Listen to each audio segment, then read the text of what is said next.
In the bustling northern city of Kano, under the blazing sun and whispering winds, a little girl named Lucy Omoruyi was born. She was of Edo descent, her parents having migrated years earlier in search of better opportunities. Lucy's father was a welder, hardened by heat and labor. Her mother, Mama Bridget, sold roasted maize by the roadside, humming Edo folk songs while flipping each cup with care. Life wasn't luxurious, but it was steady. Lucy grew up watching the yellow buses zoom past, the call to prayer echoing from mosques and Hausa traders shouting prices in the crowded markets. But beneath the buzz of the city, Lucy carried a silent shame. She couldn't read or write. She tried, God knows she did. But each time her teacher stood before the chalkboard at school, her words became smoke, dissolving before Lucy's eyes. Alphabets swarmed like fish in her head, and each book placed in her hand felt like a heavy brick of confusion. It wasn't that she was lazy. Lucy was one of the earliest to school and one of the last to leave. But no matter how hard she tried, the letter never made sense. Other children mocked her, calling her names like empty slates and blockhead. She would return home with tear-stained cheeks, burying her face in her mother's lap. When Lucy was 10, her mother fell ill and had to return to their village in Edo State for what was meant to be a short rest. But the illness lingered. Time passed, days turned to months, and the promise to return to Kano grew more distant. Lucy was forced to drop out of school and follow her mother to the village where everything changed. In the village, life was quieter, no cars honking, no city rush, but it was also lonelier. Her mother, now frail and barely able to walk, couldn't help her anymore. Lucy's learning stopped completely. She was now 15, and while other girls could read newspapers, sing hymns from hymnals, and write love letters, Lucy couldn't even write her name. She began to avoid people. Books children were asked to read aloud. Lucy would fake a cough or hide. It was a lonely torment. The walls of her world felt like they were closing in until Uncle Monday returned. It was the Christmas of her 17th year. Uncle Monday had come home from Lagos for the holidays. A tall, jovial man with bright eyes and a deep voice. He was Mama Bridget's younger brother.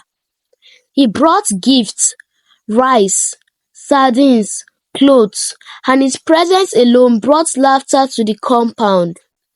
One afternoon, while resting on a wooden bench under the mango tree, he called out, "Lucy, come help me read this paper, this my eyes dey fail me." Lucy froze. Her heart dropped. She took slow steps toward him, each one heavier than the last. Her finger trembled. Her lips parted, but no words came out. The paper blurred in her hands, though there were no tears, just shame. "You no sabi read?" he asked gently. She shook her head, tears finally escaping. That night, Uncle Monday didn't sleep. He paced around the compound, anger and sadness mixing in his chest. How can a bright girl like Lucy be locked out of the world like this? He kept muttering. By morning, he had made his decision. He walked into Mama Bridget's hut and said, "Sister, let me take Lucy. I'll register her in school in Lagos. She deserves better." Mama Bridget cried, not out of fear, but gratitude.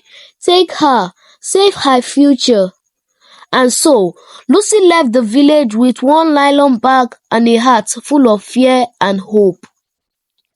Lagos was a different world, louder than Kano, faster, wilder, but Uncle Monday stood by her every step of the way. He enrolled her in a small community secondary school and paid for evening lessons. Lucy started from scratch: alphabets, phonics, writing her name and reading sentences. There were days she wanted to give up, nights she cried on her mattress, book scattered around her, voices of past failure taunting her. But Uncle Monday never let her drown. He reminded her daily, "No shame in starting late, shame is in never starting." Slowly, Lucy began to bloom. The letters stopped swimming. She read her first novel at 18, Eze Goes to School. It felt like climbing a mountain barefoot and reaching the top. By 21, Lucy completed her secondary education with flying colors. She applied for a scholarship program, targeting underprivileged girls with exceptional performance. Her essay told her story: the tears, the shame, the rise. She didn't think it would mean anything, but 2 months later, a letter arrived. "Lucy Omoruyi, you have been awarded a full scholarship to study nursing at a university in the United States." It was as if lightning struck the skies. She traveled with trembling legs and a suitcase filled with dreams. In America, Lucy faced culture shocks: cold weather, strange foods, foreign faces, but she never feared books again. She read, she studied, she excelled. Today, Lucy stands tall in her crisp white uniform, a stethoscope around her neck, her name etched in gold on her hospital ID, Nurse Lucy Omoruyi. She walks the hall of a New York hospital, healing others, speaking fluent English, and smiling with confidence. She visits Nigeria every Christmas, not with gifts alone, but with hope. She tells her stories in school, especially to girls hiding in shadows. She looks them in the eyes and says, "You're not too late. If I can, you can." And sometimes, under the mango tree in her village, she reads aloud, not to prove anything, but because once upon a time she couldn't. From shame to strength, from silence to voice, that is Lucy's story. The moral lesson for this story is: no matter how late you start, with support, courage and determination, your past cannot stop your future's greatness. This is the end of this story.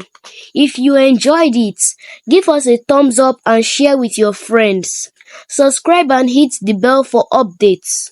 Let us know where you are watching us from in the comments.